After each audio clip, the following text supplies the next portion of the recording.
Yeah.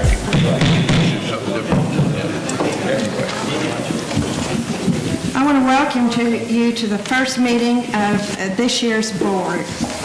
I would first like to say that it is a privilege to serve as president of this board of directors. And we're excited to greet our new board members, Ross Carnes, Dick Kite, and Bob Kamen. We believe we will have a productive and successful year. The election is over and we're ready to move forward. The association capital account is in good financial shape due to increased revenues. That has made it possible for us to take steps to repair and update many of our amenities. You've seen some of the improvements we've made to the clubhouse. Many of these repairs are long overdue, largely due to lack of financial ability to make them when they were needed. Our kitchen is one of those facilities that needs improvement. It has not been touched since it was built over 40 years ago. It is inefficient and needs to be reconfigured to meet the increased demand now and in the future. Another issue this board and future boards will face is that our facilities are operating at full capacity or past full capacity. We want to have a conversation with the membership in the future as to how we will meet that challenge. We want you to think about what Pecan will look like in 5 years and in 10 years. We cannot stop growth in our community, but we must prepare for it. If we do not address the challenges to update and expand the capacity of our amenities, we fear that it will result in diminished quality of life and property values.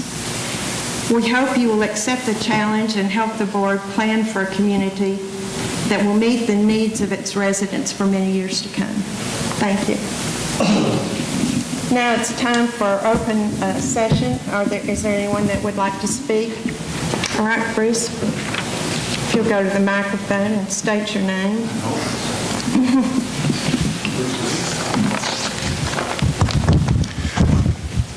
Thank you, Madam President. It's good to see you, Mr. Bartholomew, fellow board members. In continuing your comments, the first thing that came to our mind is there is an item today having to do with the tennis courts, and it has to do with the lighting of the tennis courts. Right now, the tennis facility is pretty much a daytime use only. We have lights down there, but they are inadequate on at least 4 of the courts. And so if we are looking at increasing the capacity in the future for use, this project is vitally important. If we look down there at the possibility of building more courts in the tennis center, that becomes very, very difficult.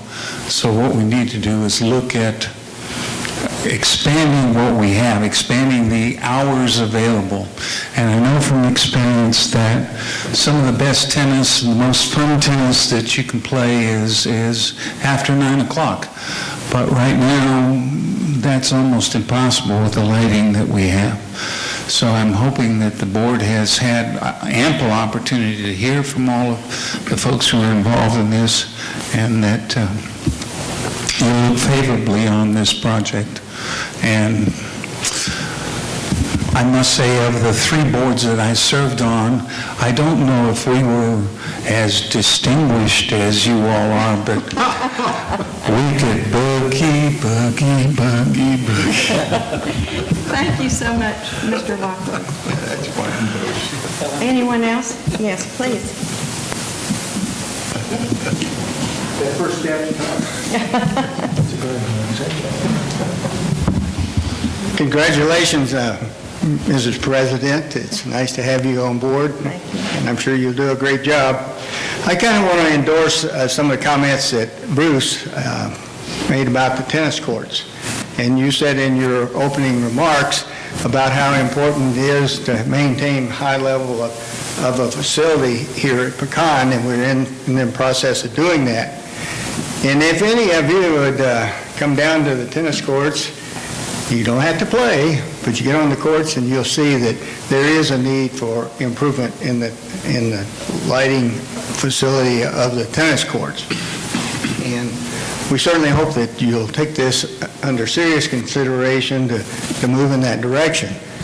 I know that all the amenities are the same at Pecan. You know, we treat them all the same. But you got to sometimes think about return on investment.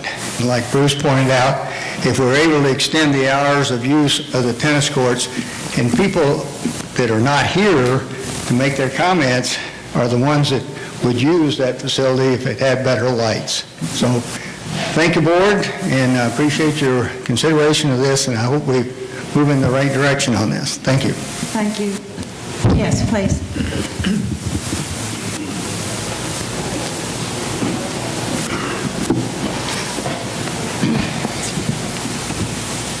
I'm Gardner Davis. I've lived here for over 15 years, 16 years.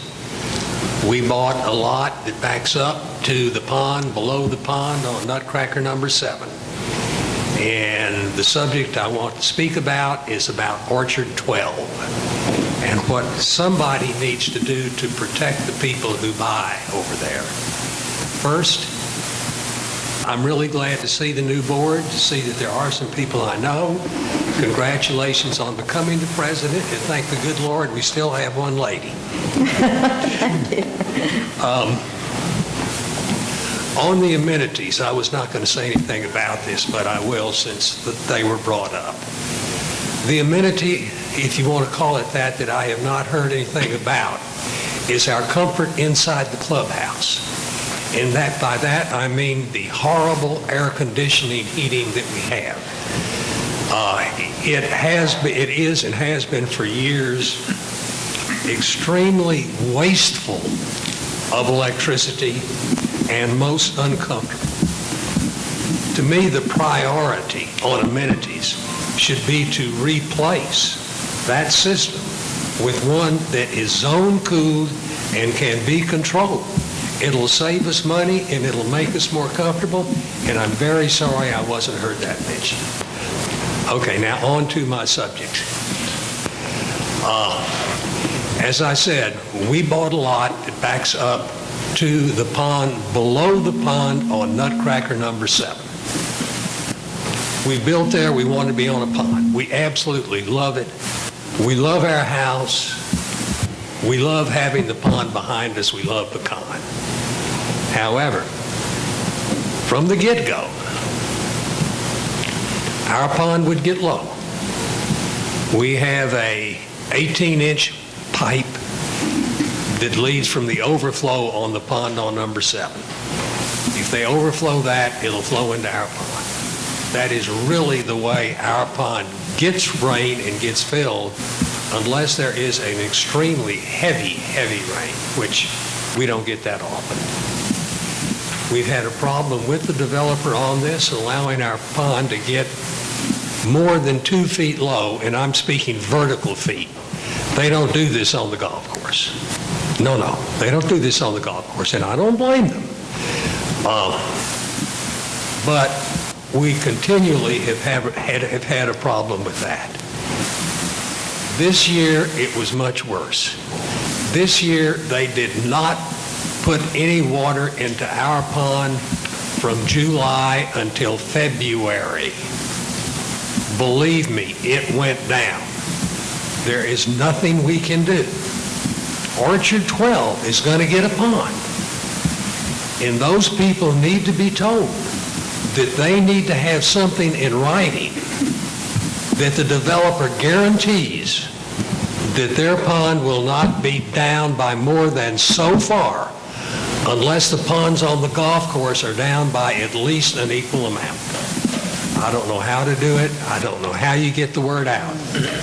But I'll guarantee you that needs to be done very badly. And one other thing on that Orchard 12, I hate to see all the pecan trees taken out, but the developer knows what he's doing. I've seen him do things before. He always comes out ahead. And I wish I knew not to have a pecan tree right at your house. That's it, and thank you all for considering. Thank you so much. We are going to address the air conditioning issue shortly, so that's one thing I'll assure you of. Yes, Mr. Davis, we do have a new zone control system in the capital budget for this year. So, I thought it was in it the last year. no, this current fiscal year. Anyone else have any comments? If not, we'll move on to the agenda of the meeting. The minutes have been published, and are there any corrections to the minutes of the March 5th meeting? Yeah, Madam President? Yes. I do have a couple of minor adjustments to the minutes, just for clarification and correction. On page 5, with the paragraph beginning, "Goodbye to Gonzalo," I request that the term "tennis professional" be inserted before Gonzalo, and his last name be inserted after Gonzalo Nunez. And also on the second sentence, it says they are Sweden-bound. They're actually Switzerland-bound. So, one of those SW places. If you could make those corrections, I think that would clarify for readers who might be unfamiliar who Gonzalo is. All right. Do I hear a motion to approve the corrected minutes for the March 5th, 2015 meeting?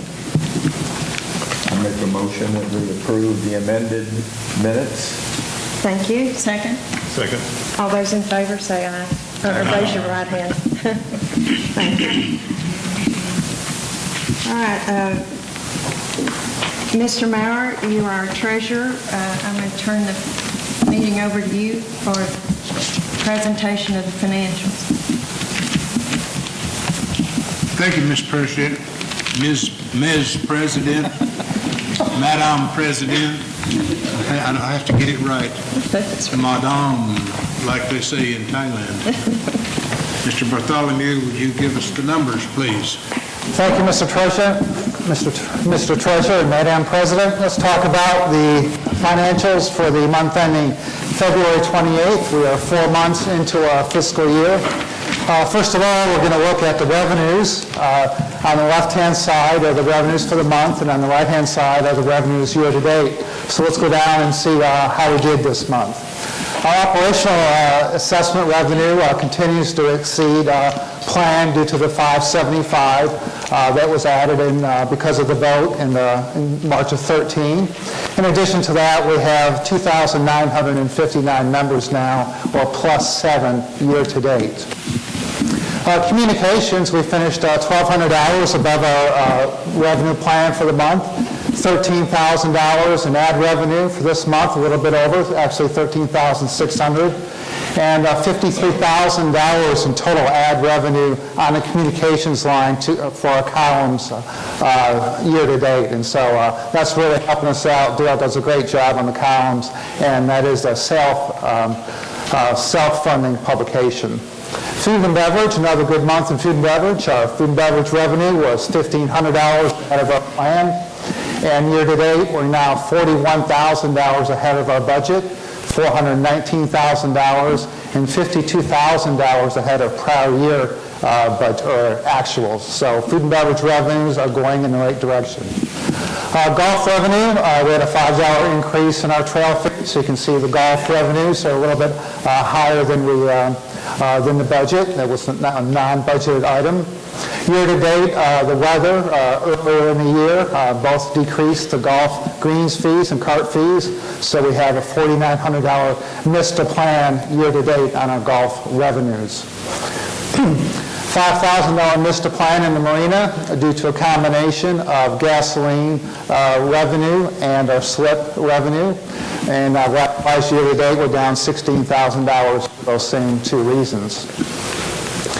PPLA-CC, we misplanned by $1,000 for this month. We had 11 transfer fees on a plan of 15.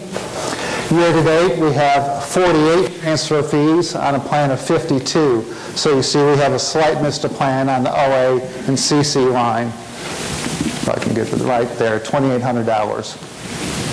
Roads and grounds, February, wasn't a very good month to build houses with all the ice, and so we had a big missed plan in roads and grounds. We only had one road maintenance fee and only $1,500 in building permits total for the month. Year-to-date, though, we have 22 road maintenance fees and $27,000 in building permit fees total for the year. And so you can see our roads and grounds revenues are $18,000 ahead of our budget year-to-date. The inn, slow month for the inn. There was not a whole lot of activity. We only have 12% occupancy at the inn this month, so we missed our plan by $1,900. Year-to-date, our occupancy percentage is 25%, and so because of this month, we do have a missed plan of $1,500 revenues for the inn. Security and ACC for the month, we missed our plan by $1,500 due to sticker revenue, both commercial and residential stickers. Year-to-date, though, we are ahead of plan by $2,500, and that is due to traffic tickets. So please slow down out there so we don't have to write so many tickets. Our stables, now we're full again, so that is 4,180, that is 20 boarders, and year-to-date, we are also ahead of plan. Sports and recreation, we missed plan. Our revenue was down just a little bit. But you can see year-to-date, that was from campground revenue. I guess nobody wanted to do any ice camping in February, so our campground revenue was down a little bit. But year-to-date, because of campground revenue, we are $2,300 ahead of our financial revenue plan for the year. So we missed our plan by $16,923 on revenues for the month. But year-to-date, we're just surpassed the $2 million mark, and we're $47,000 ahead of our revenues after 4 months, and $139,000 ahead of prior year revenues. You can see the cost of goods fluctuate accordingly to the sales. Food and beverage, the sales go up, the cost of sales go up. So you can see that in food and beverage, and likewise in the marina, due to the gas sales, the cost of goods will be decreased due to the lack of sales in the gasoline. On to labor, about 25% of the labor that we had is due to taxes and benefits. We spent $16,000 less than our budgeted amount. Food and beverage, because of the business, you can see we did spend more than our budget in food and beverage, and year-to-date we've spent more also because of our increased business. We're still down one employee, a PAC grounds employee. We're trying to find somebody to take care of the 35 acres at the PAC. We have not yet found the right person, so we were down a little bit. And also for the month, because of the lack of sales, the labor was also decreased. And you'll see that as we get into the season, obviously in February there wasn't a whole lot we could do, but we'll get closer to our budgeted number as the weather warms up and the activity increases. On the expense side, let's take a look at our expenses for the month. We did quite well for the month. You can see all those are positive numbers. Communications had a slight missed plan. That was due to hardware and software purchases. Year-to-date, though, on expenses and communication, you can see that we've spent $1,600 less than our plan. Food and beverage, even though our revenues are up, we spent $1,800 less than budgeted on our expenses, $7,900 less than budget year-to-date. Golf, we spent $5,900 less than our budget, and that is due to the weather, and you'll see some of the applications that Mr. Underwood was not able to do, such as pre-emerge. We had to shift that and move that forward, so he'll catch up on his expenses as we go through the season and as the weather warms. G&A, we didn't spend all the deer management money that we had budgeted, and also legal fees were down. Same thing year-to-date, our legal fees are down, which is a good thing to see. Roads and grounds, crack seal material and road repair material, so we had a $4,200 missed plan there. Our goal is to seal every crack every year, and Daniel and his crew does a very good job at that, and we are well on our way in crack sealing pretty much on a daily basis. Other missed to plan, we had a slight miss in stables for the month of $694 due to supplies, and year-to-date $1,700 also due to supplies for the stables.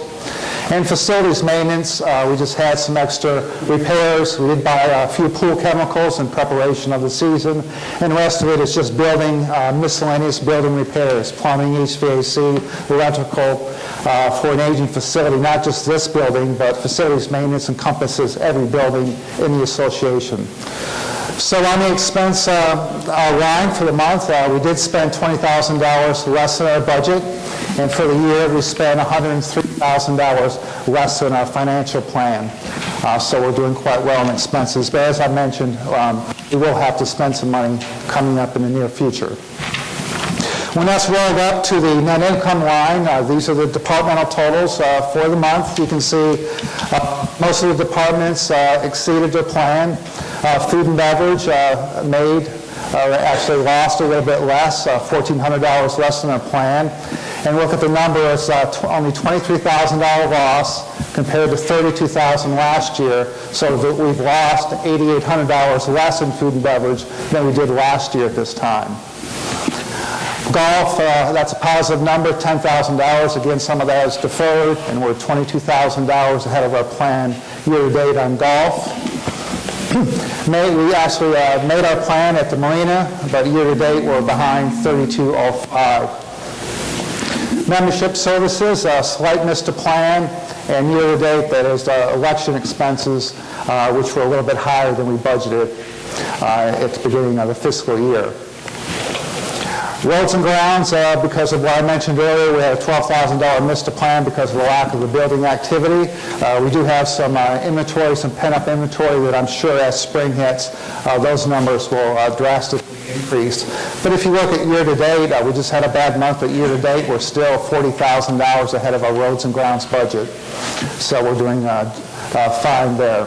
The inn had a slight miss to plan of $320 and $2,500 year-to-date miss to plan for the inn. Security made their plan by $2,200 and $9,000 for the year, so they're doing fine. Stables, slight miss to plan both for the month and year-to-date, so we'll try to make that up in the coming months. Sports and rec is ahead of their plan, both for the month, $3,200, and for the year, $15,000. G&A, again, because of the expense control and the lack of spending, we're ahead $19,000 this month, $84,000 year-to-date. And facilities maintenance, we did have a miss to plan of $2,400 because of the repairs for the month and $4,000 for the year. But when it's all said and done, we did have a good month. We finished the month $29,978 in net income, positive net variance of $23,229. Year-to-date, we have a positive variance to plan of $166,630 after 4 months of our fiscal year.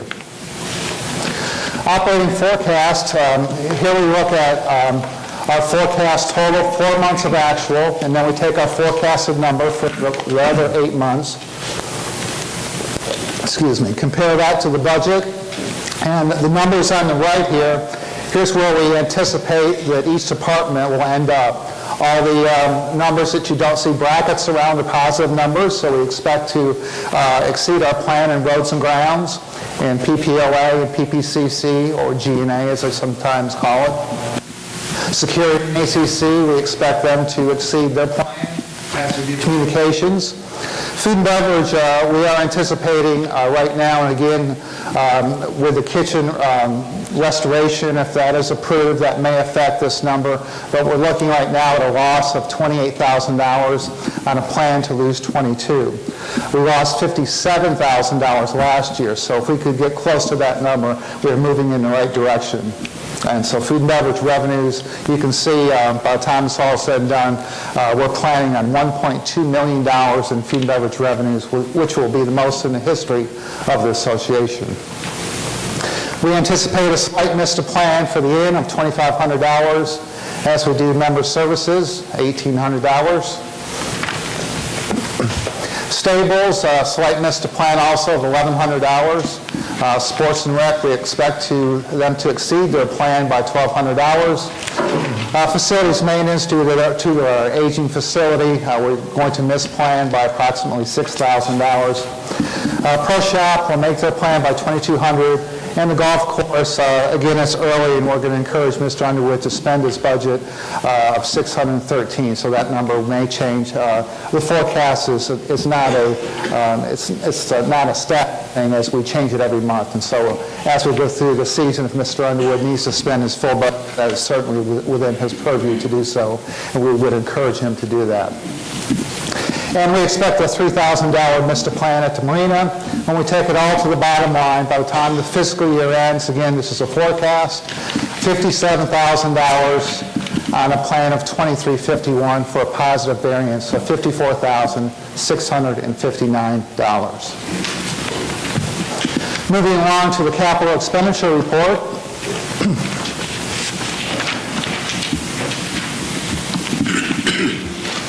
These are the items that have been completed. Actually, the cart path project was delayed. We were going to pour today, but we put it off because of the rains. So in the next couple days, the cart path project will be completed. That it is formed up and ready for the concrete. The ones in progress, the dog park irrigation, we have a couple minor adjustments yet to make, and then the dog park will be fully irrigated for the first time ever. David and Russ are busy at work integrating all of our data onto the new servers. And this is a huge undertaking, and we expect to have that project done by the end of the month. And the last Monday of April, we expect to have to shut down all of our computers, and that is the date that we expect to go live with our new servers.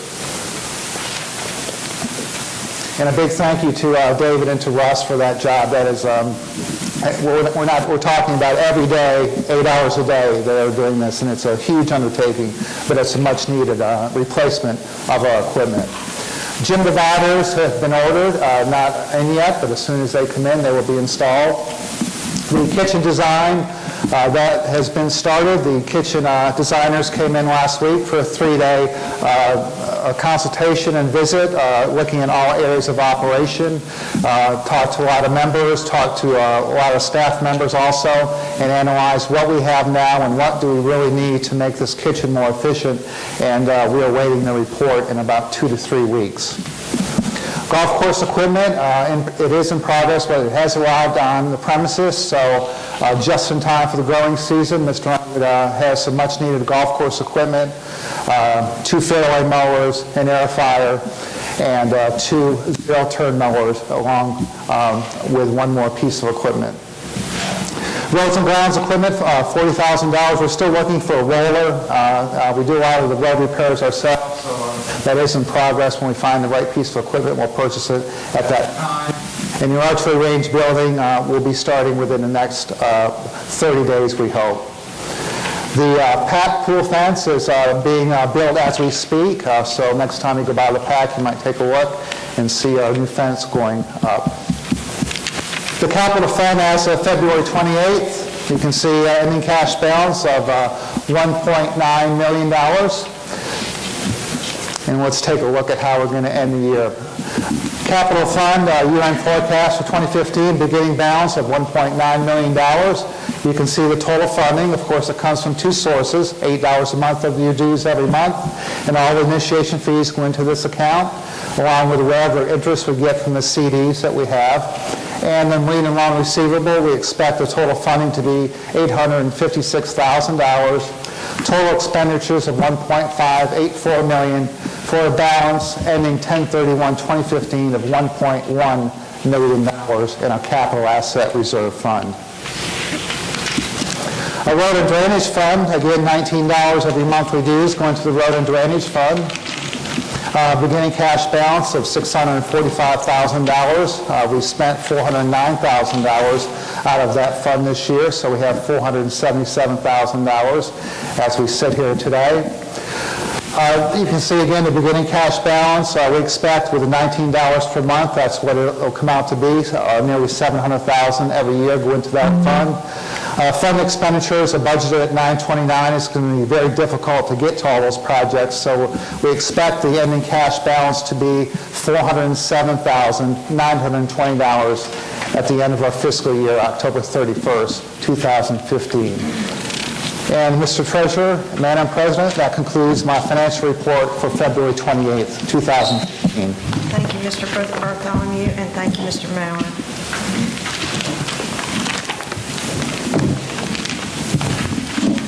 Old business, we have none. New business, the first item on the agenda is approval of committee chairpersons. Mr. Maurer? Thank you, Madam President. I nominate the following persons for chairman of the committees. Airport, Doug Crumrine. ACC, Johnny Hutchison. Audit, Robert Maurer. Bylaws, Robert Maurer. Entertainment, co-chair, Brenda Palmer, Barbara Wilson. Finance, Tom Bazone. Golf, Mike Brown. Horse owners, Tammy Dressman. Infrastructure, Sam Watts. Long-range planning, Dan Kreis. Marina, Joe Hartman. Membership, co-chairs, Connie Iaconini, Dennis Iaconini. Safety and Security, Bobby Brownlee. Sports and Recreation, Brenda Palmer. Wildlife, Zach Schmed. Thank you, Mr. Maurer. There's one correction I think we need to make in that list under Audit Committee, and we talked about this, but it didn't get written in. Yeah. We changed that committee chair to John Jakely.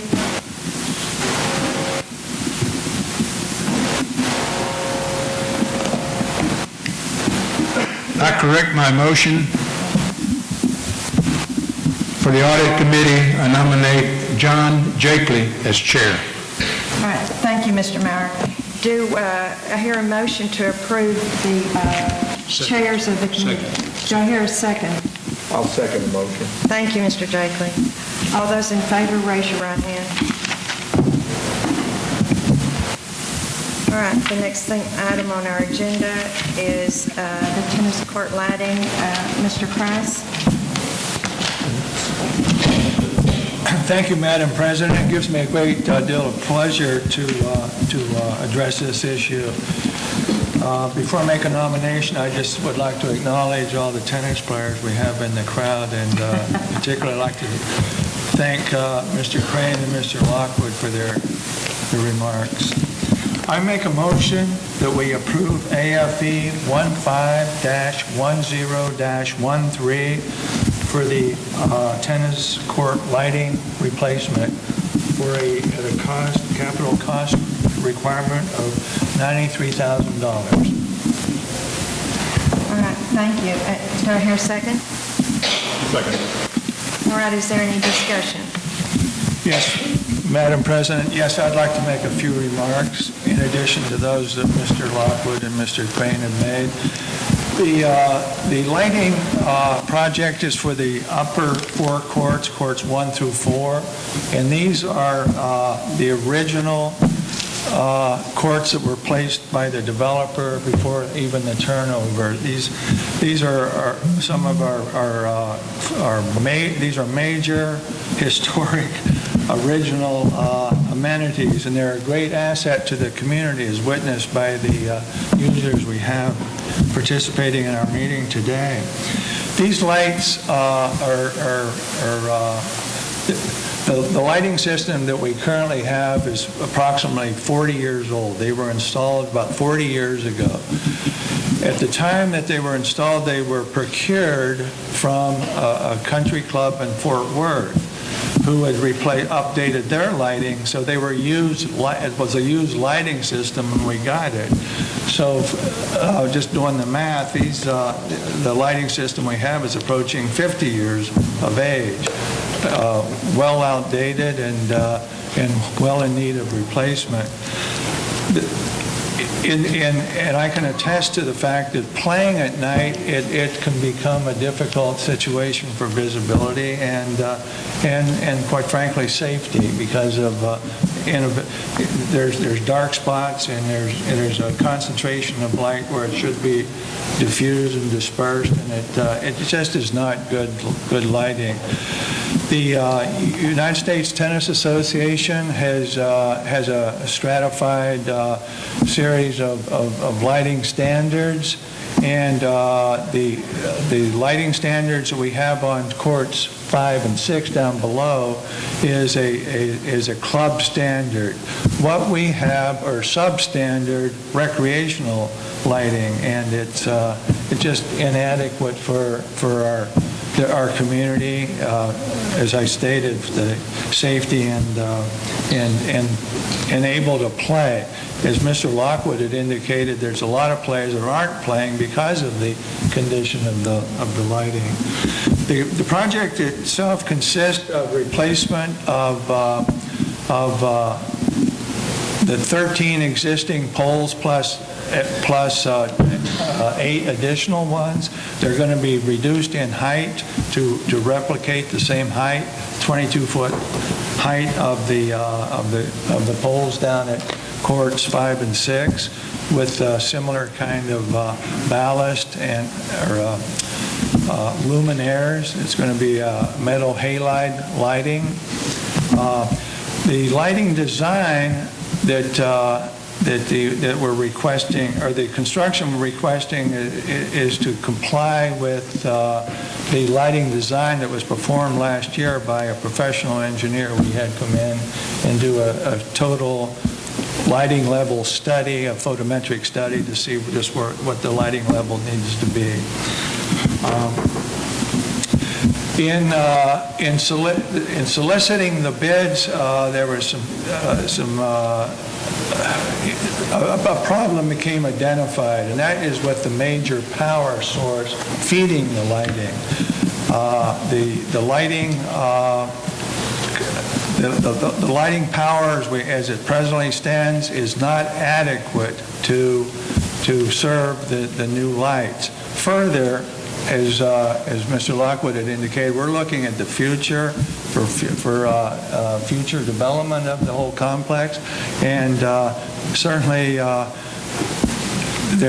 any future courts could not be built with the power we have. So it makes sense that we address that problem now.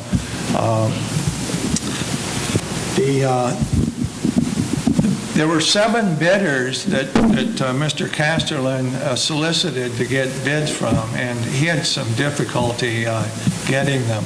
The job is it's not overly complex, but it's complicated enough and small enough so that the profit level, the margins aren't that great. We didn't get a whole lot of bidders.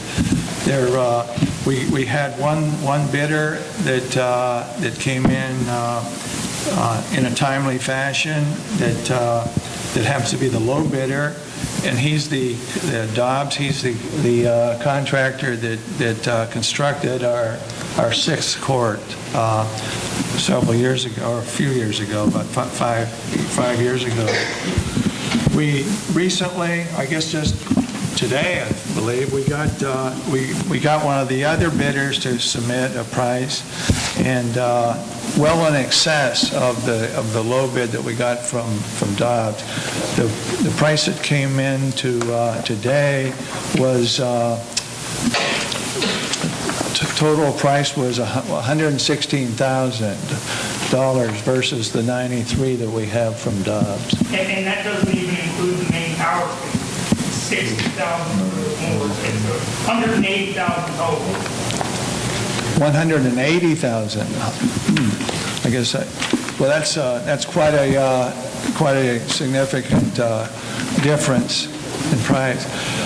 I don't want to get into a whole lot of the complexity, the details of the engineering, but the new lighting needs to be fed from this building, and a new line run about 500 feet down to the tennis center. It's going to be 480-volt, three-phase service. So I know, Daniel, is there anything to add to that? Keith, do you have anything further? Is there any further discussion? Yeah, I have a question about this new feeder. Is the main substation where the shortage of breaker capacity exists, or is it a secondary substation? Where exactly is the substation has the inadequate breaker I understand the wiring is not adequate, but where's the breaker that feeds all of that wiring that you're going to run? Thank you. Can you give us a little bit of input on that, please? The substation is actually back here on the loading dock, the main switch, and all the control power is in the basement. That's where all the main... Now, you said control power. You mean the 110-volt control circuitry, or...? No, all our 480 main power feed is in the basement. So the breakers are in the basement? Correct. And you're feeding from that breaker down to the tennis courts? Correct. And that breaker is what size?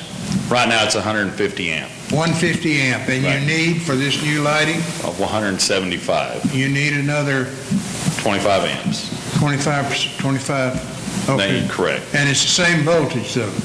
Yes. And really, the question is whether the conduit that the existing wiring goes through is It has been compromised. suitable. You don't know if it's broken or leaking or...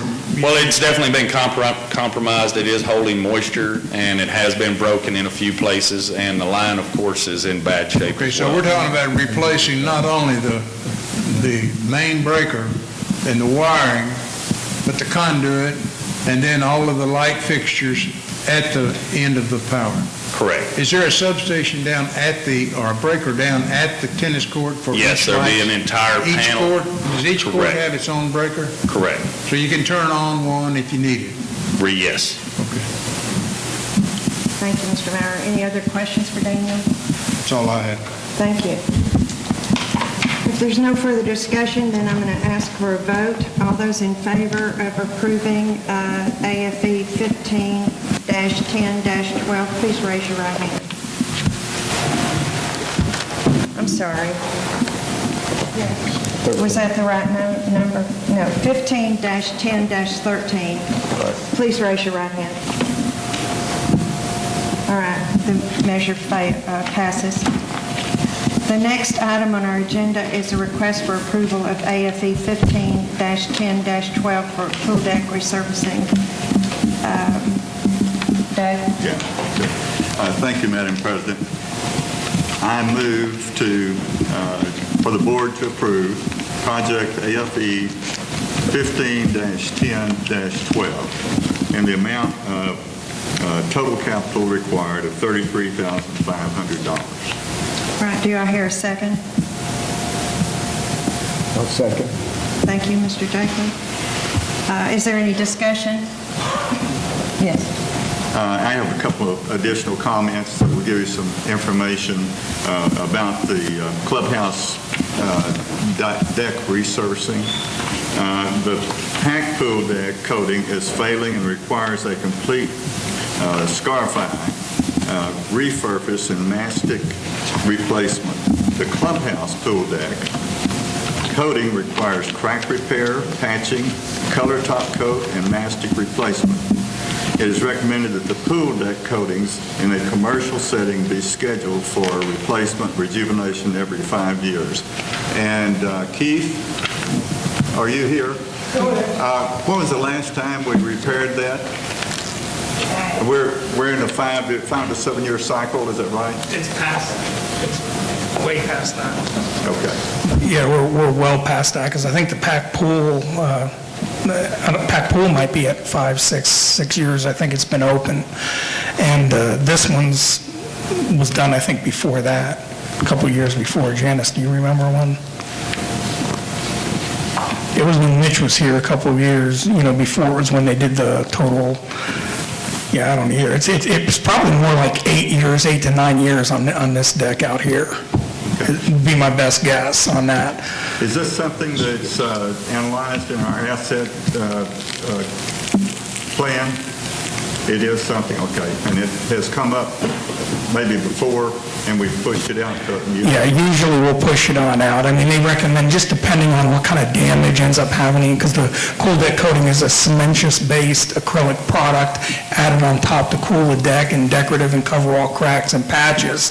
Now, it could get damaged and start to delaminate. And the example at the pack pool was it was, applied too thin, and it was, it started flaking on up, and it had adhesion problems from the beginning where it was totally gone. That's why they have to scarify and bring that one all the way down.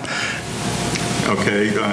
The alternative would be continued member complaints and the risk of injuries by pool patrons.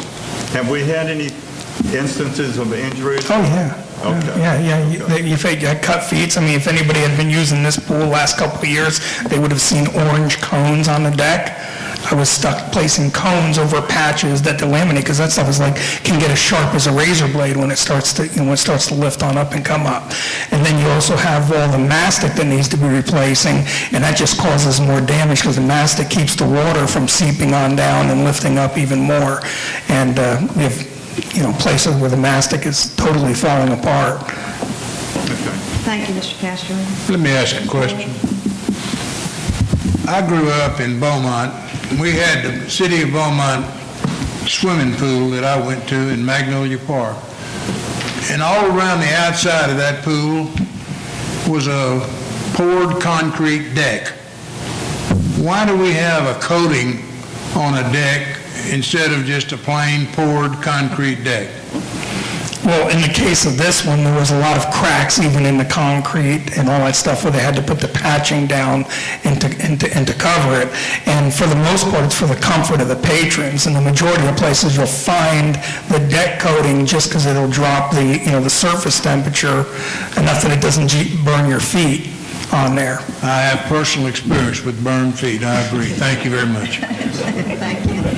Any more discussion on AFE 10-12? If not, then I'm call for a vote. All those in favor of approving AFE 15-10-12 for pool deck resurfacing, raise your right. All right, the motion passes.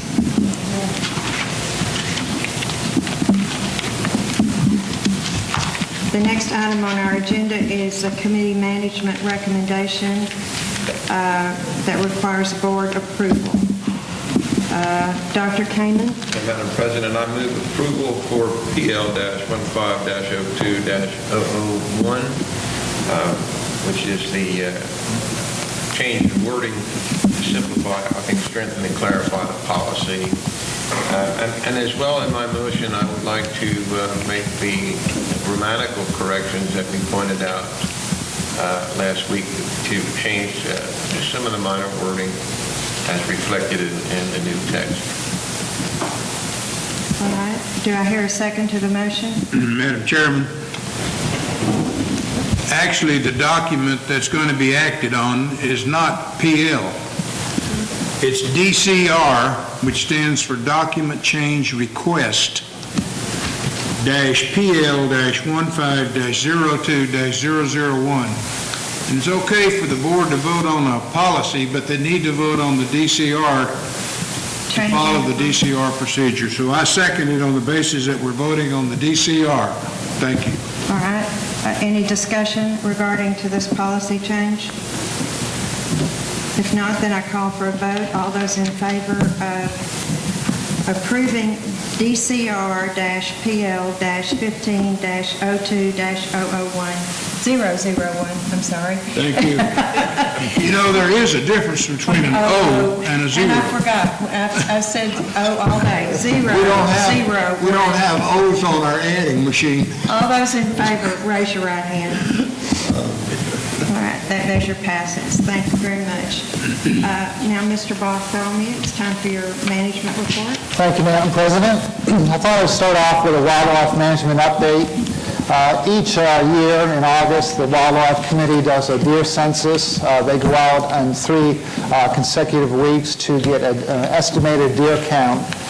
This year, that count came in at 1,160 animals throughout the plantation on 4,500 acres. After the count is done, it is then sent to the Texas Parks and Wildlife for further analysis and extrapolation, and they estimated that we have 1,280 deer on the plantation. This year, during the deer management program, we removed 322 deer. An additional 96 deer were unfortunately hit by cars. And so if you do the math, we still have 862 deer approximately that are on the plantation. And they seem to scatter this time of the year. We're getting some comments that all the deer are gone, all the deer are not gone. They always scatter this time of year as they're ready to have their fawns. And so as they start to have their fawns, you'll see many, many deer in the pecan plantation. Moving along to some upcoming events.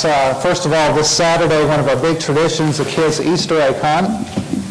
That's 10 a.m. sharp at the PAC. There are 4 age divisions done at different times, so each of the kids will get ample opportunities to get some nice eggs. So it's very, very well attended, so please arrive a few minutes early if you can.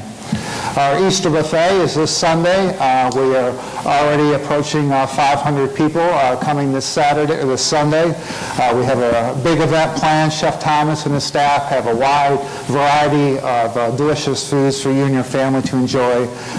Reservations are required, so if you still like to attend, please check the front desk. Pecan's Got Talent's coming up April 10th. Come and see some of the great talent we have at Pecan. We do have a slight correction compared to the columns. The starting time of the show is at 7:30, and doors will open at 7. That'll give ample time if you want to have a pre-show dinner. We have a Southern Favors buffet beginning at 5 o'clock that evening, so you'll have time to enjoy dinner, and then the doors will open at 7. Show will start at 7:30. A new activity sponsored by the Grounds Committee called Pick Up Pecan will be on April 12th on Sunday between 2 and 5 p.m.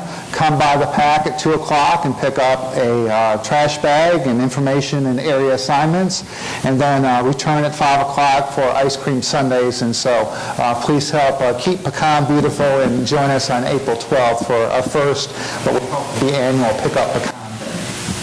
The spring garage sale is coming up on April 18th. We have a pre-sale on the 17th for members only from 5 to 8 p.m. That is optional. If you'd like to have a garage sale, please call the front desk by April 14th, put your name on the list, and go ahead and then we'll go ahead and put you on the list. There are a couple opportunities for lunch that day. The Green Thumb Garden Group will be selling their hot dogs at the front circle, and also the FOPP, the Friends of Pooch Plantation, will be offering lunch at the PAC. So please, if you're hungry and in the area, stop by one of those areas and support our local group. The Pecan EMS presents the 14th Annual EMS Health Fair on April 11th from 9 o'clock to 2 o'clock. Free screenings will be available. The Carter Blood bus will be here along with various demonstrations, and the Fire Department Auxiliary will also be serving lunch as a fundraiser. Shady Campground Cowboy Concert is coming on April 25th. It was a big hit last year. 6 o'clock, join us for a pulled pork meal, followed by a show. 2 full hours of entertainment. Bring your lawn chairs to enjoy entertainment by Garrett Bradfield, Krista Kalin, and Katie Keeney. $15 if purchased in advance at the PAC and also at the clubhouse, $20 at the door. And finally, we like to recognize our volunteers each year. That event will take place on May 14th, so all of our volunteers, please plan on attending the 11:30 luncheon, and then we have a little gift for your volunteer at the end of the luncheon. And finally, the Pecan Players are going to provide the residents a sequel to Train to Danger called Hidden Gulch Hijinks Melodrama on May 15th, 16th, and 17th. And that is all Pecan residents, so come and enjoy the show. And Madam President, that concludes my management report for this month. Thank you, Mr. Bartholomew. That concludes our business for this meeting, so the meeting is adjourned.